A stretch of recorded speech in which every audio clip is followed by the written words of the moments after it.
లేఖన భాగాలు తెరిచి 138వ కీర్తన 3వ వచనము, నేను మొర్రపెట్టిన దినమున నీవు నాకు ఉత్తరం ఇచ్చితివి. Praise the lord.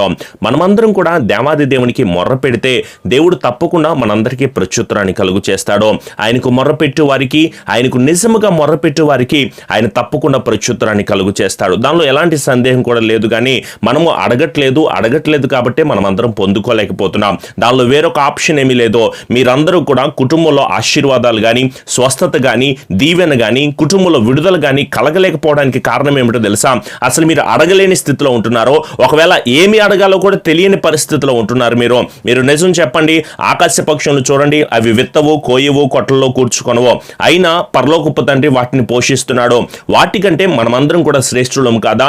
ఎప్పుడు ఏమి తిందామా, ఏమి తాగుదామా, ఏం ధరించుకుందామా, ఎలా బ్రతుకుదామా, ఎలా మనం వెళ్దామా, ఏంటి పరిస్థితి, ఏమి తిందామని ఎప్పుడు ఏదో ఒక రకమైన ఆలోచన చేస్తానే ఉంటున్నావే తప్ప మనస్ఫూర్తిగా నువ్వు చెప్పగలుగుతున్నావా? నేను ఆయన రాజ్యమును, నీతిని మొట్టమొదటిగా వెతుకుతున్నాను, నాకు కావలసినన్నిటిని కూడా దేవుడు తప్పకుండా సమకూరుస్తాడు అనే ఒక బలమైన విశ్వాసం లేదో, ఒక బలమైన నమ్మిక లేకుండా నువ్వు ఎందుకలా జీవించే వారిగా ఉంటున్నావో? యోహాను సువార్త 15వ అధ్యాయం 7వ వచనంలో ఆయన క్లియర్ గా చెప్పేశారు, ముందు మనము ఆయన యందును, ఆయన మాటలు మన యందును నిలిచి ఉండిన ఎడల మనకి ఏది ఇష్టమో అడగమని ఆయన చెప్తా ఉంటుంటే, ముందు మనము ఆయనలో నిలిచి ఉండే వారిగా ఉండాలి. ఆయన వాక్యము మనలో నిలిచి ఉండే వారిగా ఉండాలి. ఆయన మాట ప్రకారంగా జీవించాలి.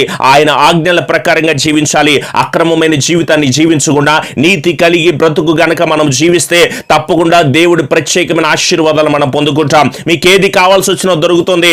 అడుగుడి మీకు ఇయ్యబడును అని దేవుడు వాగ్దానం చేశాడు. వెతికితే దొరుకుతుంది, తట్టితే తప్పకుండా తీయబడుతుంది. మనం చెడ్డవారై ఉండి మన పిల్లలకు మంచి ఈవులు ఇవ్వాలనుకుంటున్నామో, రొట్టెని అడిగితే రాయినివ్వము, చేపను అడిగితే పామునివ్వము. మనం ఎంతో చెడ్డవారిగా ఉండి మన పిల్లలకి మంచి ఈవులు ఇవ్వాలని మనం ఎంతగానో ఆశపడతా ఉంటే, పరలోకపు తండ్రి మనకు గొప్ప ఈవులతో శ్రేష్టమైన, ఇప్పుడు నువ్వు ఎదుర్కొంటున్న ఆర్థిక ఇబ్బంది, నువ్వు ఎదుర్కొంటున్న సమస్య, ఏదైతే ప్రాబ్లం ఫేస్ చేస్తూ అంధకారమైన పరిస్థితులు ఎదురు చూస్తూ ఉంటున్నావో, నీ ప్రతి బంధకం కూడా యేసు నామములో విడుదల కలుగుతుంది. అయితే నువ్వు ప్రార్థన చేయి. ఈ క్షణమే, ఈ నిమిషమే దేవాది దేవుడు నీతో మాట్లాడుతున్న కొలది నువ్వు ఏమడుగుతున్నావో కనీసం నీకు తెలిసే వారిగా ఉంటున్నావా?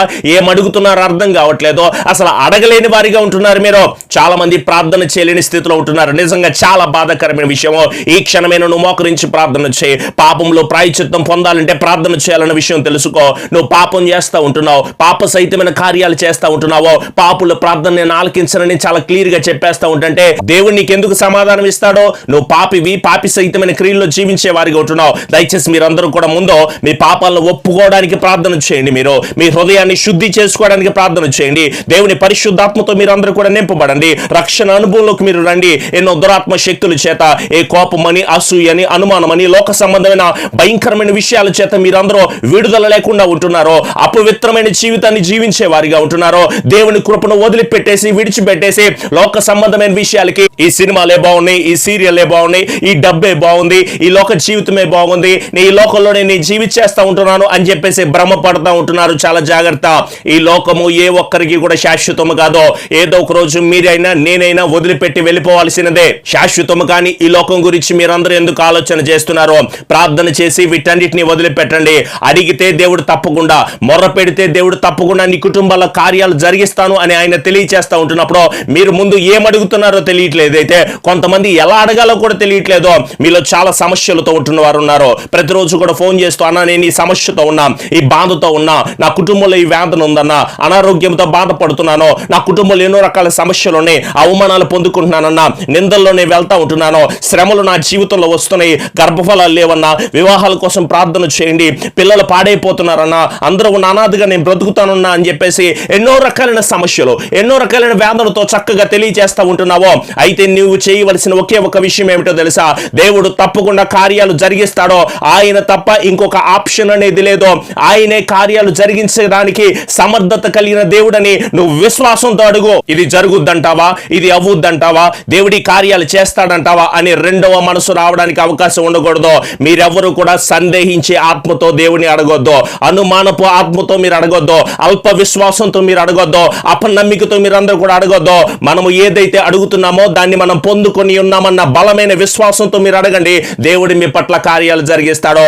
ఆయనే తప్పకుండా ప్రతి ఒక్కరి పట్ల, అడుగుతున్న ప్రతి ఒక్కరి పట్ల, ప్రార్థన చేస్తున్న ప్రతి ఒక్కరి పట్ల, వాక్యం వింటున్న మీ అందరి పట్ల కూడా దేవుడు తన కృపనిచ్చి తప్పకుండా నడిపిస్తారో. ఈ క్షణం నుంచైనా సరే మీరందరూ కూడా ప్రార్థన చేయండి. యేసు నామములో మనం ఏది అడిగినా సరే తప్పకుండా మనం పొందుకుంటామో. ఈరోజు మీరు అడుగుతూ ఉంటున్నారు, పాస్టర్ గారు నేను దుఃఖములో ఉన్నానండి, బాధలో ఉన్నాను, కన్నీళ్ళలో ఉన్నాను, కష్టంలో ఉన్నాను. నువ్వు చెప్తున్న ఏ సమస్య కూడా ఇక మీదట ఉండదో. ఈరోజు మీరు పడుతున్న ప్రతి కష్టము కూడా కేవలము కొంతకాలమే, నువ్వు పడుతున్న దుఃఖము కూడా కొంతకాలమే. దేవుడు నీ వ్యాధులను చూస్తూ ఉంటున్నాడు, గొప్ప దీవెనగా మారుస్తాడు. దేవుడు నీ దుఃఖాన్ని చూస్తూ ఉంటున్నాడు, సంతోషం ఇచ్చి నడిపిస్తాడన్న విషయాన్ని నువ్వు మర్చిపోవద్దు. అప్పటి వరకు కూడా సాక్ష్యాన్ని నిలబెట్టుకో, అప్పటి వరకు వాక్యములు నువ్వు జీవించో, అప్పటి వరకు దేవుని పనులు నువ్వు ముందుకు సాగుతూ ఉండో. నీ ప్రార్థన జీవితాన్ని నువ్వు వదిలిపెట్టుకో, విశ్వాస సహితమైన భక్తిని చేస్తూ నిజమైన పరిశుద్ధత కలిగిన జీవితాన్ని నువ్వు జీవిస్తూ ఉంటుంటే ఆయన బలిష్టమైన చేతుల కింద మనమందరం కూడా దేన్న మనస్సు కలిగి మనమందరం కూడా జీవిస్తూ ఉంటుంటే ఆయన సర్వోన్నతుడైన కృప మనందరికీ కూడా ఎల్లప్పుడూ కూడా తోడై ఉంటుంది. నాకు తోడై ఉన్నది, నేను అనుభవించినది, నేను దేవుని కృపలో ఎదుగుతున్న స్థితినే ఈ రోజు మీకు నేను ప్రకటిస్తూ ఉంటున్నాను.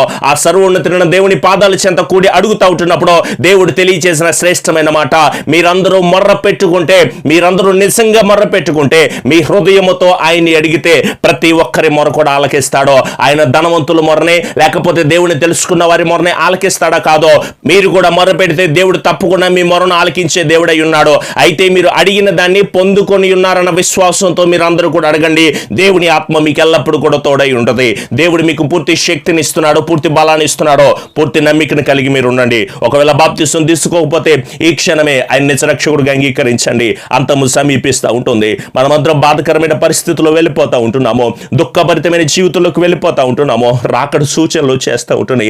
అంత్యక్రీస్తు మనకి 666 ముద్ర, ప్రత్యేకమైన ముద్రగా పిలువబడుతున్న ఈ ఆర్డర్స్ కూడా త్వరలోనే రాబోతున్నాయని మనం వింటూ ఉంటున్నప్పుడు, అంత్యక్రీస్తు వస్తున్న సమయంలో వెంటనే ఆయన రెండవ రాకడ మనకు వచ్చేస్తుంది అన్న విషయాన్ని మనందరికీ కూడా తెలిసినప్పుడు మన కుటుంబాలను మనం మార్చుకుందాం, మన బిడ్డల్ని మనం మార్చుకుందాం, మన జీవితాన్ని మనం మార్చుకుందాం. వేషధారణ భక్తిని వదిలిపెట్టండి, లోక సంబంధమైన విషయాలను వదిలిపెట్టండి. మీ బాధలు పోతాయి, మీ సమస్యలు పోతాయి, మీ ఇబ్బందులు పోతాయి. మీకు ఏదైతే వేదనతో ఉంటున్నారో మీ నోరుని దేవుడు ఆనందంతో నింపుతాడో, మీ హృదయాన్ని సంతోషంతో నింపుతాడో. దేవుని వాక్యము చేత మిమ్మల్ని ఆత్మీయంగా బలపరుస్తూ ఉంటుంటే ఏ తాగుడైతే, ఏ వ్యభిచారం అయితే, ఏ పాపం అయితే, ఏ సమస్య అయితే, ఏ కోర్టు సమస్య అయితే, ఏ కోవిడ్ పాజిటివ్ వచ్చి ఎంతగానో బాధపడుతున్న నీవో తప్పకుండా దేవుడు తన కార్యాలతో సిద్ధపాటు చేస్తాడో. అయితే నువ్వు భయపడవలసింది ఒకటి, ఆయన రాకడ వచ్చినప్పుడు ఒకవేళ ఎత్తబడలేకుండా ఇక్కడే ఉండిపోయారనుకోండి, ఇంతకంటే దయనీయమైన పరిస్థితి ఎవరికి ఉండకూడదు. అందుకే మీకు నేను బాధతో ప్రతిరోజు కూడా తెలియజేస్తూ ఉంటున్నాను, నాన్న ఈ లోకం శాశ్వతము కాదు, మీరు అడుగుతున్న ఏది కూడా శాశ్వతము కాదు. నిజమైన శ్రేష్టమైన నిత్య రాజ్యం కొరకు మీరందరూ కూడా సిద్ధపాటుని కలిగి ఉండండి. ఏకీభవించి ప్రార్థన చేద్దామా? ప్రతి ఒక్కరూ కూడా నాతో పాటు కలిసి ప్రార్థన చేయండి. మన దుఃఖదినములు సమాప్తం కావాలి, మన భారభరితమైన పరిస్థితులన్నిటి నుంచి కూడా విడుదల కలుగులాగున కలిసి ప్రార్థన చేద్దాం. ప్రేయర్ ఆయిల్స్ తీసుకోండి, ఏకీభవించండి. ప్రార్థన. కృపాసత్య సంపూర్ణుడా, మా గొప్ప దేవ, నీ కృప కలిగిన దయగలిగిన నామాన్ని బట్టి వందనాలు, స్తుతులు, స్తోత్రాలు చెల్లిస్తున్నాం. అనేక శోధనలతో, బాధలతో ప్రభువా నీ సన్నిధానంలోనే చేరి ఈ 3 రోజులు ఉపవాస ప్రార్థన చేస్తూ ఉండగా మాకు మీరు తోడై ఉండండి, కృప చూపండి, దర్శించండి, బలమునివ్వండి. అనేక బాధలతో, వేదనలతో, రోగాలతో, సమస్యలతో, ఇరుకు ఇబ్బందులతో బాధపడుతున్న ప్రతి ఒక్కరి మీద కూడా నాయన విడుదల కలుగు చేయండి.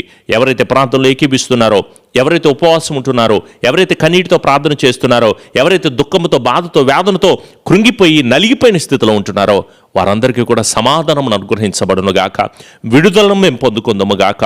గొప్ప జయములను, గొప్ప విడుదలను మా జీవితాల్లో, అద్భుత కార్యాలు, ఆశీర్వాద కార్యాలు, ఎదురు చూస్తున్న మేలులు మేమందరం పొందుకోవడానికి ప్రభువా నీ సన్నిధానంలోనే మేము వేడుకుంటున్నాం. ప్రభువా ఒక్కసారి మేము చేస్తున్న ప్రార్థనను అంగీకరించండి.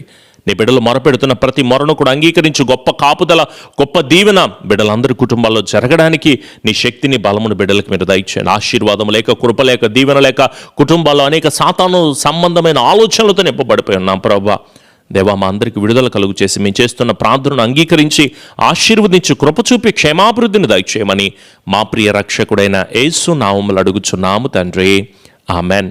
మన తండ్రి అయిన దేవుని, కుమారుని యొక్క కృప, పరిశుద్ధాత్మనికి అన్యోన్య సహవాసపు సన్నిధి ఎల్లకాలము మా అందరికీ కూడా తోడై ఉండి ఈ మొదటి రోజు, మొదటి సమయంలోనే ప్రభువా మాకు జయమును, విడుదలను, సాతాను శక్తి నుంచి గొప్ప జయమును మా అందరి బ్రతుకులో కలుగు చేయబడును గాక. ఆమెన్. యేసు రక్తమే జయం, సిలువ రక్తమే జయం.